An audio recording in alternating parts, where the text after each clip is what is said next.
प्राकृत भाषा का विकास हमारा किस भाषा से हुआ है? तो प्राकृत भाषा का विकास हमारा भारोपीय भाषा से हुआ है।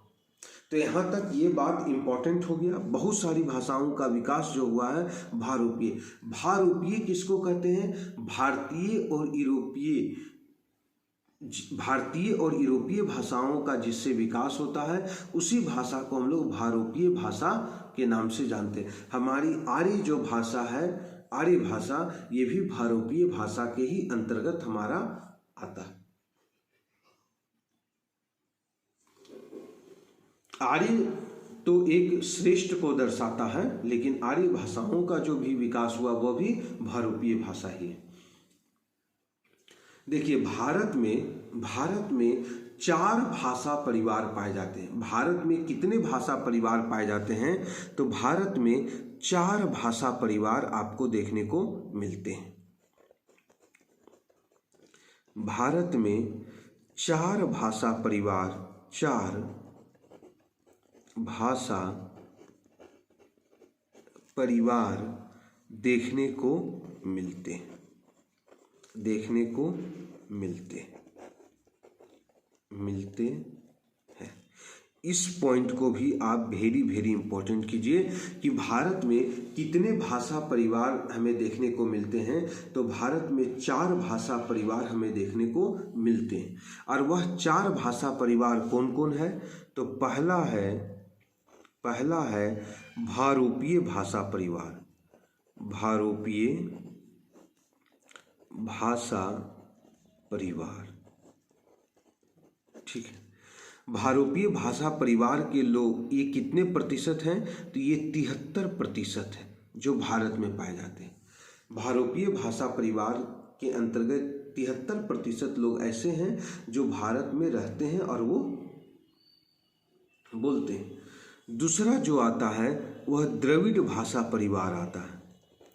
द्रविड़ भाषा परिवार, ठीक। और द्रविड़ भाषा परिवार के अंतर्गत कितने? तो 25% लोग जो हैं वो द्रविड़ भाषा परिवार के अंतर्गत आते हैं। तीसरा जो भाषा आता है वह है ऑस्ट्रिक भाषा परिवार। तो ऑस्ट्रिक भाषा परिवार जो है इसके अंतर्गत कितनी आते हैं? तो 1.3% लोग जो आते हैं ऑस्ट्रिक भाषा पर। पूछेगा कि भारत में कितने भाषा परिवार के लोग रहते हैं? तो बोलिएगा भारत में 4 भाषा परिवार के लोग रहते हैं। भारत में कितने भाषा परिवार के लोग रहते हैं? तो भारत में 4 भाषा परिवार के लोग रहते हैं। एक भारोपीय भाषा परिवार है, इसमें 73% लोग रहता है। द्रविड़ भाषा परिवार है, इसमें 25% लोग रहता है। ऑस्ट्रिक भाषा परिवार है तो इसमें 1.3% लोग रहता है।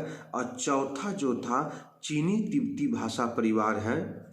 चीनी तिब्बती भाषा परिवार, और चीनी तिब्बती भाषा परिवार के लोग कितने प्रतिशत हैं? तो 0.7% लोग हैं जो तिब्बती भाषा का प्रयोग करते हैं, जो चीनी भाषा का प्रयोग करते हैं। ये लोग भारत में कितने हैं? तो ये लोग भारत में 0.7%। ये बहुत ही इम्पोर्टेंट है मित्र, वेरी इम्पोर्टेंट है। मैं यहाँ से एक बार आप लोगों को रिवीजन करवा दूँ। ये 2 पॉइंट जो हमने बताया है ये सबसे ज़्यादा इम्पोर्टेंट है ना, कि विश्व में अधिकतर भाषाओं की उत्पत्ति किससे हुई है? तो भारोपीय भाषा परिवार से विश्व में अधिकतर भाषाओं की उत्पत्ति हुई है। भारोपीय भाषा परिवार के अंतर्गत क्या आता है?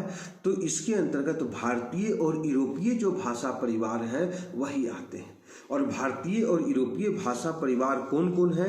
तो जैसे संस्कृत हो गया, पाली हो गया, प्राकृत हो गया, अपभ्रंश हो गया, हिंदी हो गया, बंगाली हो गया, फारसी हो गया, ग्रीक हो गया, लैटिन हो गया, रूसी हो गया, जर्मनी हो गया, पुर्तगाली हो गया, इटालवी हो गया, है ना। ये सब अगर आपसे पूछेगा संस्कृत भाषा का विकास किस भाषा से हुआ है? तो बोलिएगा भारोपीय भाषा से हुआ।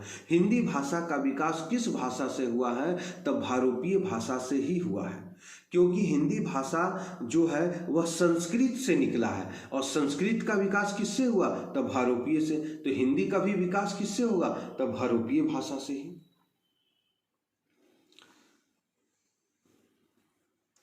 पुर्तगाली है, जर्मनी है, लैटिन है, इटली है, ये सभी भाषाओं का जो विकास हुआ है वह भारोपीय भाषा परिवार से ही हमारा हुआ है। भारत में 4 भाषा परिवार हमें देखने को मिलते हैं। 4 भाषा परिवार के लोग हमें देखने को मिलते हैं जो इस प्रकार की भाषा बोलते हैं, जैसे भारोपीय भाषा, संस्कृत भाषा हो गया, हिंदी भाषा हो गया, बंगाली भाषा हो गया, पाली भाषा हो गया, है ना, फारसी भाषा हो गया। ये सब के लोग यहाँ पर मिलते हैं, भारत में बोलते हैं ये लोग। कितना प्रतिशत है? तो 73% लोग हैं। द्रविड़ भाषा परिवार जिसमें तमिल है, कन्नड़ है, तेलुगु, ये सब जो भाषा परिवार है वो कितना है? तो 25% है। ऑस्ट्रिक भाषा परिवार के लोग कितने हैं? 1.3% हैं। और फिर चीनी तिब्बती भाषा परिवार के लोग कितने हैं? तो 0.7% लोग हैं। इसको वेरी वेरी इंपॉर्टेंट कर लीजिए, यह बहुत इंपॉर्टेंट है। ठीक है, तो आज हमारा ये एक प्रकार का संक्षिप्त क्लास हमने आज आप लोगों को दिया है ना। और फिर इसी क्लास को हम लोग आगे बढ़ाएंगे मित्र कि हिंदी जो भाषा है, अभी ये हिंदी भाषा के विकास का हम लोग अभी एक परिचय के रूप में अभी हम लोग इसे देखे हैं, समझ गए ना। अब इसी क्लास को फिर हम लोग आगे बढ़ाएंगे। ये हमारा क्लास 1 अभी चल रहा है, ठीक है। और कल जो होगा मित्र वो हमारा क्लास 2 होगा। और क्लास 2 के अंतर्गत हम लोग क्या देखेंगे कि जो हिंदी से पहले सबसे पहले कौन सी भाषा थी? तो सबसे पहले संस्कृत भाषा थी। तो संस्कृत भाषा को जरा सा हम लोग विभाजन करेंगे, ठीक है। फिर संस्कृत भाषा के बाद कौन सा भाषा आता है? तो संस्कृत भाषा के बाद पाली भाषा आता है। पाली भाषा के बाद कौन सी भाषा आती है? तो पाली भाषा के बाद प्राकृत भाषा आती है। प्राकृत भाषा के बाद कौन सी भाषा आती है? तो प्राकृत भाषा के बाद अपभ्रंश भाषा आती है। अपभ्रंश भाषा के बाद फिर हमारी अपभ्रंश भाषा के तो देखेंगे अपभ्रंश भाषा के अंतर्गत और कौन कौन सी भाषाएं हैं। जैसे हम लोग मगही, है ना, महाराष्ट्री भाषा, शोरसेनी भाषा, अर्ध मगधी भाषा, ये सब अपभ्रंश भाषा के अंतर्गत आता है। जैसे बोल दिया जाएगा कि मैथिली भाषा या भोजपुरी भाषा ये किस भाषा के अंतर्गत आता है। उड़िया भाषा या असमिया भाषा ये किस भाषा के अंतर्गत आता है। तो ये आपको समझना पड़ेगा मित्र कि ये किस भाषा के अंतर्गत आता है। यही सब प्रश्न जो है वहां पर फैक्ट वाला प्रश्न पूछेगा आपसे, ठीक है। बोलेगा अपभ्रंश भाषा शब्द का प्रयोग सर्वप्रथम किसने किया था? समझ रहे हैं बात को। अपभ्रंश जो भाषा है उसके क्या कहते हैं, अपभ्रंश भाषा का पिता किसे कहा गया है? समझ गए। तो अपभ्रंश भाषा के बाद कौन सी भाषा आती है? तो अपभ्रंश भाषा के बाद अवहट भाषा आती है। अवहट भाषा क्या है इसके बारे में समझेंगे। अवहट भाषा के बाद फिर हमारी पुरानी हिंदी भाषा या फिर प्रारंभिक हिंदी भाषा भी उसको हम लोग कह सकते हैं, इस भाषा को समझेंगे। तो इसी प्रकार से पूरा का पूरा जो भाषाओं का जो विकास हुआ है इसका क्रम मित्र हम लोग नेक्स्ट क्लास में समझेंगे। और वहाँ से प्रश्न जो है सबसे ज़्यादा आपका पूछेगा। यहाँ से 2 प्रश्न आपका निकल रहा है कि एक जहां मैंने वेरी इंपॉर्टेंट किया, एक प्रश्न यहां से निकलता है और फिर एक प्रश्न आपका यहां से निकल रहा है। ये 2 प्रश्न यहां से निकल रहा है। हम बस उतना ही बताएंगे मित्र जितना एग्जाम में आप पास कर जाए। समझ गए ना बात को। उतना ही मैं आपको बताऊंगा कि आपका जो नंबर है वह कम से कम मान के चलिए कि हिंदी में कम से कम आपका नंबर 75 से 80% तक आने का उम्मीद आप बना के चलें कि 75 से 80% हमारा नंबर आना चाहिए इस बार। समझ गए? ठीक है मित्र, तो आज के लिए बस इतना ही रहने दीजिए।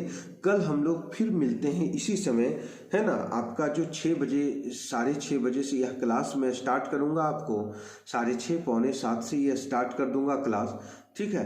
तो आज के लिए बस इतना ही रहने दीजिए, है ना। कल आप लोगों से फिर मुलाकात होगी। इस नंबर पर आप लोग कांटेक्ट करेंगे। जिन विद्यार्थियों को हमारा क्लास परचेज करना है वो आप ले सकते हैं मित्र, ठीक है। जय हिंद, जय भारत।